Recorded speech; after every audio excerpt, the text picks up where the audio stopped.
আসসালামু আলাইকুম। একটা ইন্টারেস্টিং ভিডিও দেখাবো আপনাদেরকে আজকে। আমাদের লাঞ্চ রুম এটা, এই লাঞ্চ রুমের বাইরে এখানে কিছু বসার জায়গা আছে, পার্কের মতো, ছোটো পার্কের মতো। অনেকে রিল্যাক্স করার জন্য এখানে এসে বসি আমরা, বিশেষ করে সামারে। উইন্টারে তো সম্ভব হয় না। তো আমি একটা ইন্টারেস্টিং জিনিস দেখাচ্ছি। এই যে এখানে দেখতে পাচ্ছেন কিছু ক্যানাডিয়ান গুজ, যেটা আমরা রাজহাঁস বলি। ওরা এখানে বিচরণ করে বেড়ায়, বাট এটা অনেক সময় এদের কারণে আমরা এখানে এসে বসতে পারি না মাঝে মধ্যে। সে কারণে এখানে কিছু ইন্টারেস্টিং জিনিস দেওয়া হয়েছে, আমি দেখাচ্ছি। এগুলো হচ্ছে অরিজিনাল ক্যানাডিয়ান গোস। আর এই যে দেখেন, এখানে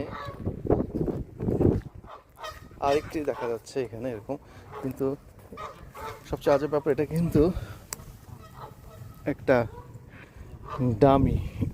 এই দেখেন, এটা একটা ডামি। এটা রাখা হয়েছে ওদেরকে একটু বিভ্রান্ত করার জন্য, অরিজিনাল ক্যানাডিয়ান গুজদেরকে, যাতে ওরা এখানে এসে ডিম না পারে। কারণ গত বছর তার এখানে এসে ডিম পাড়াতে আমরা এখানে বের হয়ে আসতে পারতাম না, তখন দরজাটা, এই যে দরজাটা দেখছেন, এই দরজাটা লক করে রাখা হতো।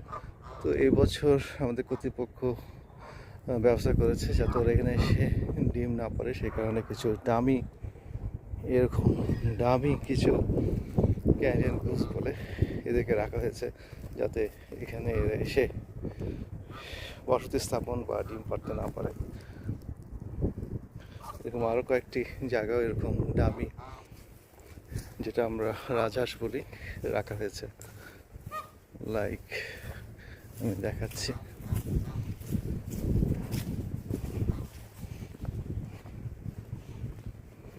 এই যে দেখুন, এটা কিন্তু একটা ডামি।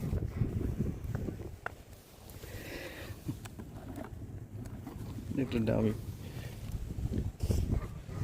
আর ওগুলো হচ্ছে অরিজিনাল। এখানে আমি দেখে হচ্ছে অরিজিনাল। তাই এই ছোটো একটা ভিডিও আপনাদেরকে শেয়ার করলাম। ইনশাআল্লাহ পরবর্তীতে আরও ইন্টারেস্টিং কিছু ভিডিও নিয়ে আপনাদের মাঝে আসবো। এই পর্যন্ত, আসসালামু আলাইকুম।